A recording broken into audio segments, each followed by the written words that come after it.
बिस्मिल्लाहिर्रहमानिर्रहीम वक़ाल अल्लाह ताला फ़स्अलू अहल ज़िक्र इन कुन्तुम ला तालमून। अल्लाह फरमाता अगर तुम खुद नहीं जानते तो अहले इल्म से पूछ लो। याद रखो ये ज़माना जो जा रहा है, इस ज़माने में असल में हर आदमी अपने आप को मुफस्सिर, हर आदमी अपने आप को मुहद्दिस और हर आदमी अपने आप को फ़कीह समझता है।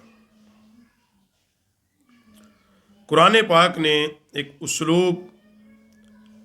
उसूल तय किया, वो ये है कि जब तुम्हें किसी बात का इल्म न हो तो उन लोगों से जाके पूछ लो जो अहले इल्म हैं।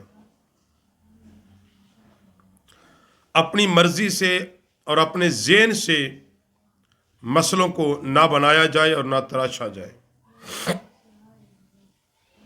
इसी बारे में हज़रत मुआज़ बिन जबल रज़ी अल्लाह ताला अन्हु फरमाते हैं कि जब रसूल पाक सल्लल्लाहु अलैहि वसल्लम ने इन्हें यमन भेजा तो फरमाया जब तुम्हारे सामने कोई मुकद्दमा आएगा तो किस तरह फैसला करोगे।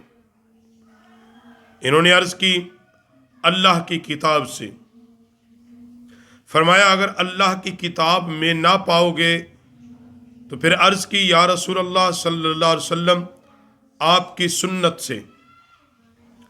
फरमाया अगर रसूलुल्लाह की सुन्नत में भी ना पाओगे तो फिर अर्ज़ की फिर अपनी राय से इज्तिहाद करूँगा और कोई कसर नहीं छोड़ूंगा। रावी फरमाते हैं कि फिर रसूलुल्लाह सल्लल्लाहु अलैहि वसल्लम ने उनके सीने पर हाथ मारा और फरमाया अल्लाह का शुक्र है जिसने अल्लाह के रसूल के नुमाइंदे को ऐसी बात की तौफीक बख्शी जो रसूलुल्लाह को पसंद है।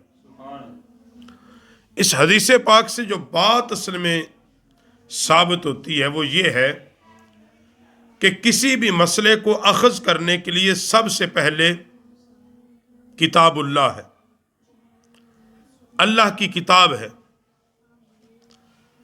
उसके बाद नबी अलैहिस्सलाम की अहदीस है। फिर नबी अलैहिस्सलाम के फरमान में भी बात न मिले तो फिर क्यास किया जाएगा, ये तीसरा नंबर है। तो बताने का मकसद क्या है कि अपनी मर्जी से नहीं, जब कोई मसला आ जाए तो उन लोगों से जाके दरियाफ्त किया जाए जो कुरान के आलिम हों। और दूसरी हदीस हज़रत उबैदुल्लाह बिन अबी बुरीदा रज़ी अल्लाह ताला फरमाते हैं कि हज़रत इब्न अब्बास रज़ी अल्लाह ताला अन्हुमा से जब कोई मसला पूछा जाता तो वो अगर वो अल्लाह की किताब में होता तो आप किताबुल्लाह से उसका जवाब देते, और अगर किताबुल्लाह में मौजूद न होता और रसूलुल्लाह सल्लल्लाहु अलैहि वसल्लम की सुन्नत में मौजूद होता तो आप उसी से उसका जवाब देते, और अगर रसूलुल्लाह सल्लल्लाहु अलैहि वसल्लम से उसका जवाब मनकूल ना होता तो आप हज़रत अबू बकर सिद्दीक और हज़रत उमर रज़ी अल्लाह ताला अन्हुमा के कौल से जवाब देते। अगर हज़रत अबू बकर उमर की तरफ से इस मसला के बारे में कोई कौल ना होता तो आप अपने इज्तिहाद की रोशनी में फैसला करते।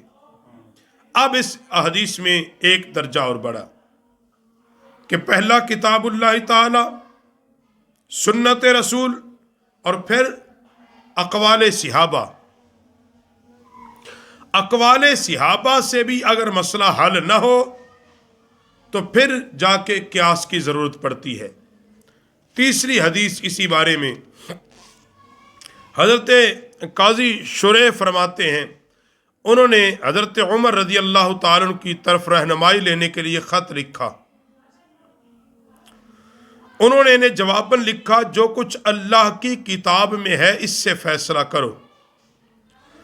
अगर अल्लाह की किताब में ना हो تو پھر رسول اللہ کی سنت سے، اگر اللہ کی کتاب اور رسول اللہ کی سنت میں بھی نہ ہو تو پھر جو فیصلے اگلے نیک لوگوں نے دیے ہیں ان کی روشنی میں فیصلہ کرو۔ اگر اللہ کی کتاب، رسول اللہ کی سنت، صالحین کے فیصلوں میں بھی اس کا حل نہ ہو تو پھر اگر چاہو تو آگے بڑھو، یعنی خود اجتہاد کرو، اور اگر چاہو تو پیچھے رہو۔ اور یہی خط کا جواب حضرت عمر پاک نے فرمایا بہتر یہ ہے کہ پیچھے رہا جائے، یعنی صحابہ اور اکابرین امت کی طرف، بجائے اپنی طرف سے کوئی بات گھڑے، بہتر یہ ہے کہ تم اللہ کی کتاب اور سنت رسول کی طرف ہی رجوع رکھو۔ تو ان 3 احادیث کے اندر جو بات اصل میں بیان کی گئی ہے وہ یہ ہے کہ کوئی بھی مسئلہ ہو اس کو سب سے پہلے جہاں تلاش کیا جائے گا وہ اللہ کا قرآن ہے، کتاب اللہ ہے۔ اگر اللہ کے قرآن سے مسئلہ حل نہ ہو تو پھر رسول اللہ صلی اللہ علیہ وسلم کی سنت سے دیکھا جائے گا کہ حضور کا اس کے بارے میں کیا حکم اور کیا عمل ہے۔ اگر سنت رسول صلی اللہ علیہ وسلم سے آپ کو سمجھ نہیں آ رہی، پھر اقوال صحابہ ہیں، پھر اس کے بعد اجتہاد اور اجماع امت کی بات آتی ہے۔ قیاس اور اجماع امت بعد میں ہوتا ہے۔